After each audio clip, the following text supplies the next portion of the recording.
Bonjour à tous et bienvenue à la Web Actu consacrée au sujet après la crise, les procédures collectives comme alternatives. Pour des raisons de confort, pour l'ensemble des participants, nous avons désactivé les micros.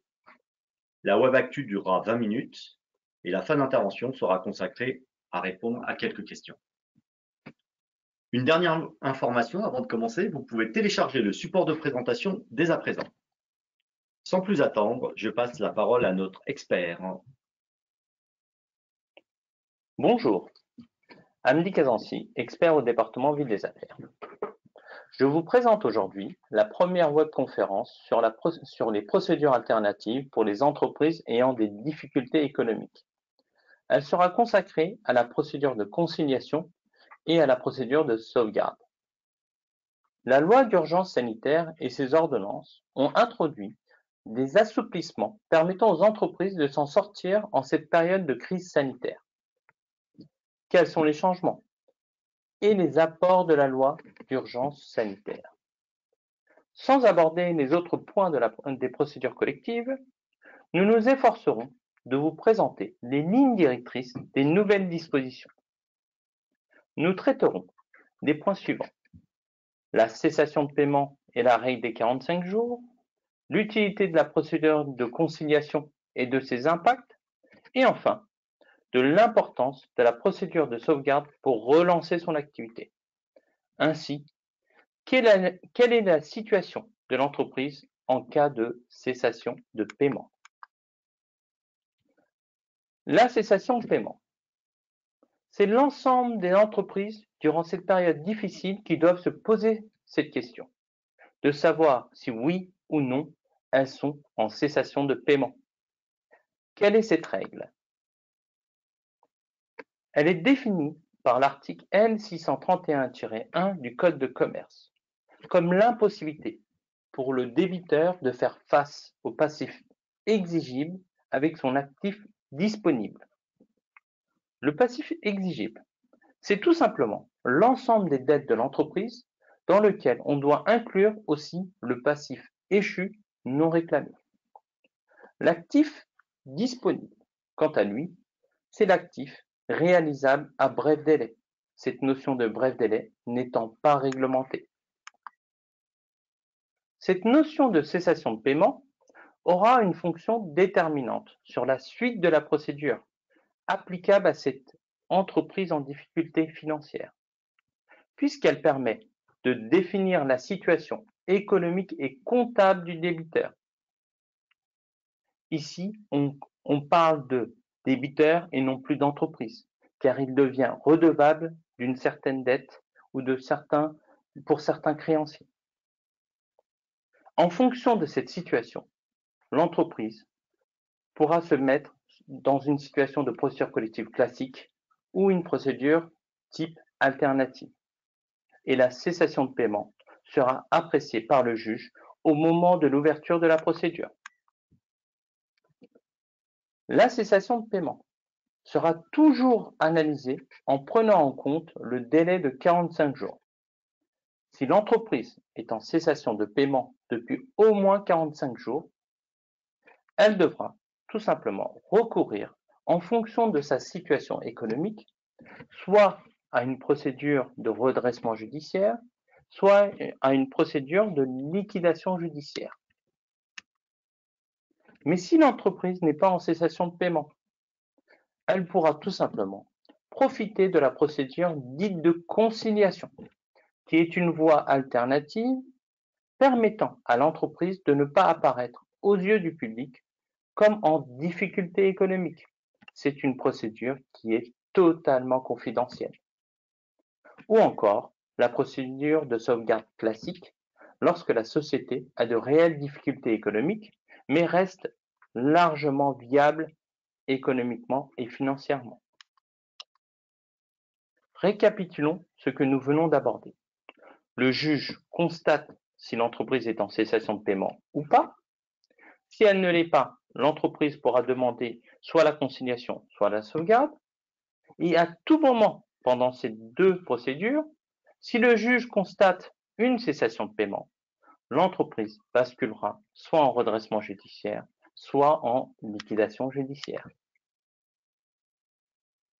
Cela va avoir un avantage considérable pour les entreprises, qui pourront facilement opter pour une procédure préventive comme la conciliation ou la sauvegarde, même si au moment de la demande, l'entreprise est au début d'une cessation de paiement. Cela assurera au niveau des dirigeants une protection personnelle. Avec la situation actuelle et l'état d'urgence sanitaire, le gouvernement souhaite éviter au maximum les procédures collectives et ses conséquences pour l'économie française. Par conséquent, les ordonnances découlant de la loi d'urgence sanitaire posent un principe temporaire sur la cessation de paiement. Aujourd'hui, pendant cette période, l'état de cessation de paiement est apprécié en considération de la situation du débiteur à la date du 12 mars 2020, et ce, jusqu'au 23 août inclus. Nous venons d'aborder la notion de la cessation de paiement, qui permettra à l'entreprise d'opter sur la procédure adéquate. Traitons maintenant de la conciliation, qui n'est pas une vraie procédure collective, mais plus une procédure de médiation. Elle est prévue par les articles L611-1 et suivants du Code de commerce et sera définie comme une procédure ayant pour but de trouver un accord amiable entre l'entreprise débitrice et ses principaux créanciers. La conciliation dispose de deux atouts majeurs. Elle sera, quoi qu'il arrive, dans tous les cas de figure, confidentielle. Aucun autre créancier ne saura la situation réelle de l'entreprise. La seconde, c'est la validation de l'accord par le juge, qui placera les créanciers dans une position avantageuse en cas de procédure collective classique ultérieure. L'entreprise débitrice devra pour cela saisir le juge par voie de requête. Ce dernier nommera un conciliateur et, dans ce cas de figure, la conciliation sera ouverte que si l'entreprise est en difficulté juridique, économique et financière. Dans tous ces cas de figure, il faut que cette situation soit avérée et prévisible. La notion de cessation de paiement aura aussi son importance. L'article L611-4 du Code de commerce pose les conditions de l'ouverture de la procédure de conciliation. L'entreprise, comme je vous ai annoncé préalablement, devra éprouver une difficulté juridique, économique et financière et ne pas être en cessation de paiement depuis plus de 45 jours. Donc, à l'inverse de la sauvegarde, l'entreprise en cessation de paiement pourra aussi demander la conciliation. L'avantage pour l'entreprise, les créanciers ne pourront pas, pendant ce laps de temps, demander l'ouverture d'une procédure de redressement judiciaire pendant la conciliation. La conciliation est un atout pour l'entreprise, lui permettant d'aller de l'avant sans risquer de perdre en crédibilité sur son marché. Mais qui pourra demander cette procédure? De manière classique, l'ensemble des personnes morales et physiques de droit privé pourront la demander, que ce soit le commerçant, l'artisan ou les professions libérales. La seule exclusion concerne les agriculteurs, dont une procédure spécifique est prévue dans le Code rural. Afin de faciliter la conciliation, le Code de commerce donne des gages aux créanciers. De manière classique, le créancier ne sera pas tenté d'intervenir dans une procédure de conciliation qui aura automatiquement un impact sur sa créance. Afin de lui garantir une certaine sécurité juridique, le Code de commerce prévoit qu'en cas d'accord homologué par le juge, de remonter le rang du créancier en privilégié si l'entreprise débitrice bascule dans un cas de procédure collective classique. Et donne aussi un autre droit qui est de refuser certains points d'un plan de sauvegarde ou de redressement. Par exemple, de refuser un nouvel agencement des délais de paiement qu'il a déjà accordés. Quelle est la durée de la procédure de conciliation? Afin d'éviter des procédures de conciliation à rallonge, la loi prévoit une durée de 4 mois pour la conciliation et une prolongation possible de 1 mois, donc avec un maximum de 5 mois. Et entre deux procédures de conciliation, l'entreprise devra attendre, quoi qu'il arrive, un délai de 3 mois.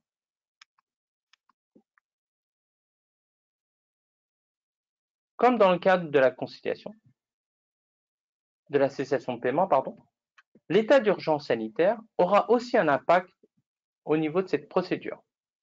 Afin de pallier aux conséquences du confinement, la durée de la période de conciliation est prolongée de plein droit de 5 mois après la date de cessation de l'état d'urgence sanitaire. Et jusqu'à l'expiration du délai de 3 mois après la date de cessation de l'état d'urgence sanitaire déclaré, il sera possible d'ouvrir une nouvelle procédure de conciliation. Le débiteur peut demander, dans ce cas de figure, au juge d'interrompre ou d'interdire toute action en justice de la part de ses créanciers. On peut aussi demander d'arrêter ou d'interdire toute procédure d'exécution de la part du créancier, de reporter ou d'échelonner des paiements, ou encore de suspendre l'exigibilité des créances. Passons maintenant à la sauvegarde. La sauvegarde est prévue par le Code de commerce à l'article L620-1 et suivant. Elle peut être définie tout simplement comme une procédure ayant pour but de faciliter la réorganisation de l'entreprise afin de permettre la poursuite de l'activité économique, le maintien de l'emploi et un apurement du passif. Les entreprises en cessation de paiement seront d'office exclues de cette procédure. La sauvegarde est préconisée pour l'ensemble des entreprises qui ne sont pas en cessation de paiement. Mais qui pourra demander cette procédure? Comme avec la conciliation, l'ensemble des personnes morales et physiques de droit privé pourront la demander. Commerçants, artisans, professions libérales, mais aussi les agriculteurs. Logiquement, les personnes morales de droit public seront exclues de cette procédure. À l'inverse d'une procédure de redressement, le tiers ne pourra pas demander au juge de placer l'entreprise en sauvegarde. Abordons maintenant les conditions d'ouverture de cette procédure, qui sont assez simples. Le dirigeant devra demander l'ouverture de la procédure de sauvegarde lorsqu'il connaît des difficultés qu'il ne parvient pas à surmonter. À l'inverse de la procédure de conciliation, l'ouverture de la sauvegarde nécessite de ne pas être en cessation de paiement. Une notion assez floue, mais qui a aussi son importance, le caractère insurmontable des difficultés rencontrées par l'entreprise. Exemple, perte d'un marché représentant une bonne part du chiffre d'affaires ou encore une fermeture administrative du type Covid-19. Se pose maintenant la question du statut de la société ayant finalisé la sauvegarde par la mise en place d'un plan. Le plan devra tout simplement permettre aux débiteurs de trouver une solution avec les créanciers pour le règlement du passif et ou pour la mise en place de garanties permettant aux créanciers d'accepter le plan. Si à l'issue de la négociation, un plan est soumis au juge, qui l'arrête définitivement, ce plan aura pour conséquence de le rendre opposable aux créanciers et à procéder à la nomination d'un commissaire à l'exécution du plan. L'entreprise ne sera plus en procédure collective et retrouvera une grande liberté d'action comme au préalable. Enfin, quels sont les avantages de cette procédure? D'une part, le gel du passif antérieur. Les créanciers ne pourront plus, pendant la procédure, exiger le paiement de la créance et devront la déclarer au passif. Les créanciers ne pourront pas engager la responsabilité personnelle du dirigeant. Et enfin, ces mêmes dirigeants conserveront leur fonction de direction. Évidemment, les ordonnances découlant de l'état d'urgence sanitaire ont aussi eu un impact dans cette procédure. Il y aura une prolongation automatique de la durée des plans de 5 mois, sans l'intervention directe du juge. En cas de retard des échéanciers, un report d'exigibilité pourra être sollicité. Des délais supplémentaires pourront également être accordés directement par le président du tribunal sur requête du commissaire à l'exécution du plan ou du ministère public. Enfin, à l'expiration du délai de 3 mois précité et pendant les 6 mois suivants, le tribunal pourra également, sur requête du ministère public ou du commissaire à l'exécution du plan, prolonger la durée du plan pour une durée d'1 an maximum. Ultime précision, ces prorogations de durée sont possibles sans avoir à respecter la procédure de modification substantielle d'un plan de sauvegarde qui est prévue par le Code de commerce de manière classique. Nous sommes arrivés à la fin de cette webconférence. J'espère vous avoir éclairé sur les problématiques découlant de la procédure collective. Néanmoins, il paraît évident que la loi d'urgence sanitaire devra nécessiter une analyse spécifique par rapport à la situation réelle de l'entreprise. Nous restons à votre disposition pour l'ensemble de vos questions. Merci Hamdi. Nous allons désormais consacrer les prochaines minutes à répondre à quelques questions. On a de nombreuses questions. Une première question assez classique. Procédure de sauvegarde classique et accélérée. En quoi consiste la différence entre ces deux procédures? La procédure de sauvegarde accélérée ne concerne que les grandes entreprises, alors que la procédure de sauvegarde dite normale ou classique vise toutes les formes de société. La sauvegarde accélérée dure grosso modo 3 mois, alors que la procédure de sauvegarde dure jusqu'à 6 mois, renouvelable une fois. Elle est dite accélérée car elle vise à adopter un plan mis en place lors d'une procédure de conciliation. À l'inverse, la procédure de sauvegarde classique sert justement à élaborer ce plan. Pour une procédure de sauvegarde accélérée, il est possible de lancer la procédure après un constat d'une cessation de paiement par l'entreprise, dans la limite de 45 jours, toujours, alors que la procédure de sauvegarde ne peut être réclamée après un état de cessation de paiement. Voilà. Merci Hamdi. Une autre question qui concerne, est-ce que la procédure de conciliation est une possibilité, un mode alternatif à la résolution du plan de sauvegarde, si je résume la question. Donc, est-ce que l'ouverture d'une procédure de conciliation peut être une alternative à la résolution du plan de sauvegarde, si je repose la question?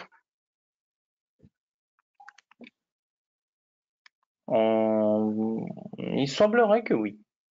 Le débiteur puisse demander, alors qu'il exécute un plan, l'ouverture d'une procédure de conciliation.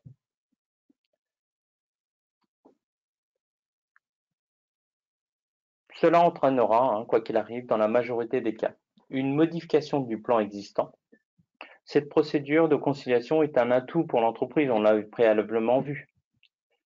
Mais elle empêchera, sauf décision contraire du juge, une résolution du plan et permettra, quoi qu'il arrive, de ne pas faire basculer l'entreprise en redressement judiciaire. Donc la réponse sera oui, et le débiteur pourra demander une conciliation alors qu'il y a un plan en cours. Très bien, merci. Une autre question.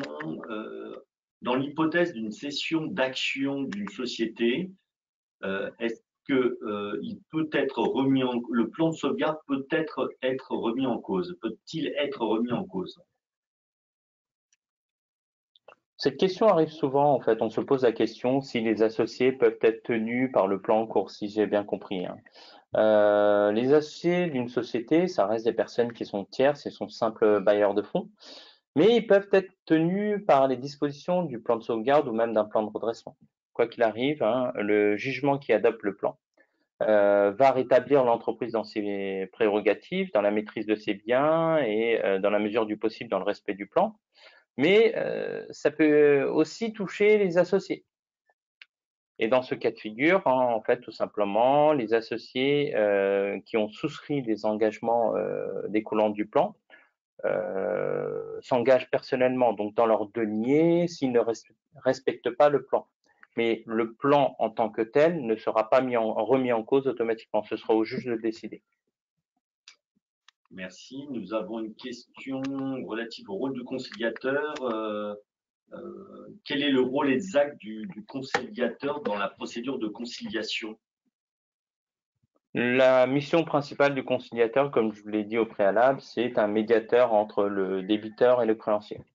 Il est juste là pour établir un contact, mettre un accord afin de remédier aux difficultés auxquelles fait face cette entreprise, pour qu'elle sorte la tête de l'eau. En tant que médiateur, il pourra tout simplement, du fait des textes de loi, demander la communication des différentes informations aux débiteurs, même aux créanciers. Et tout au long de la procédure, le conciliateur doit rendre compte de ses agissements au président du tribunal de commerce. Dans l'hypothèse où le conciliateur, en fait, tout simplement, ne parvient pas à établir un accord avec les différentes parties, il doit rédiger un rapport spécial transmis au président du tribunal. Et en fonction de ces rapports, en fait, le tribunal décidera s'il bascule ou pas dans une autre procédure. Si, par exemple, en sauvegarde, en redressement ou en liquidation judiciaire. Merci. Nous avons une question. Est-ce que il est possible de rappeler les modalités de nomination du conciliateur? Donc, le conciliateur, en fait, est nommé par le tribunal de commerce, par le président du tribunal de commerce, et le débiteur a très peu de marge de manœuvre. Il peut proposer un nom de conciliateur ou encore refuser le conciliateur qui a été nommé, mais dans des cas de figure très restreints. De mémoire, c'est par exemple lorsqu'il y a un lien indirect ou direct entre les créanciers et le conciliateur, ou des liens où il est associé, ou des liens familiaux. Et si le conciliateur a été, par exemple, définitivement radié ou destitué d'une profession réglementée. Et s'il use de cette faculté, le débiteur doit adresser sa demande directement au greffe du tribunal de commerce et le président du tribunal de commerce accepte ou refuse. Voilà. Merci Hamdi. Une question concernant la durée de prolongation des plans suite au dernier texte. Comment doit-on interpréter la juxtaposition des durées de prolongation? C'est-à-dire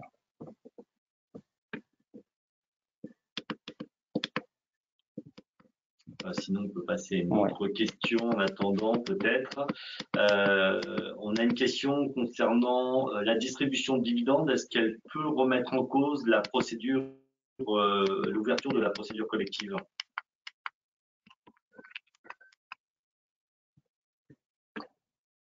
Cette question ne fait pas partie des sujets abordés ce jour, mais elle est tendance.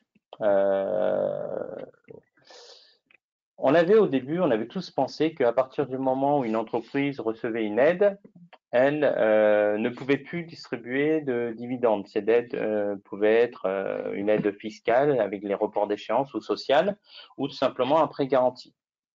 Mais on a su par la suite que cela dépendait de la taille de l'entreprise. Les grandes, voire même les très grandes entreprises qui ont demandé ces aides, report d'échéance fiscale ou sociale ou un prêt garanti d'État, ils s'engagent au moment de la souscription de cette demande à ne pas verser de dividendes en 2020 à ses actionnaires, en France ou à l'étranger, peu importe. Et de mémoire, le fait pour une entreprise d'avoir versé des dividendes avant le 27 mars, cela ne posait pas de problème non plus. Voilà. Merci beaucoup Hamdi. Le temps imparti à cette web actu est terminé. Je rappelle à tous nos participants que vous pouvez télécharger le support de cette présentation lors de votre déconnexion. Vous pouvez également retrouver sur votre espace client de nombreuses réponses à vos questions en utilisant SVP Echo. Si vous avez d'autres questions, je vous invite à appeler les experts de SVP et si vous n'êtes pas encore client, de poser vos questions sur svp.com. Je vous remercie pour votre participation et votre attention. Bonne journée à tous et à très bientôt. Au revoir.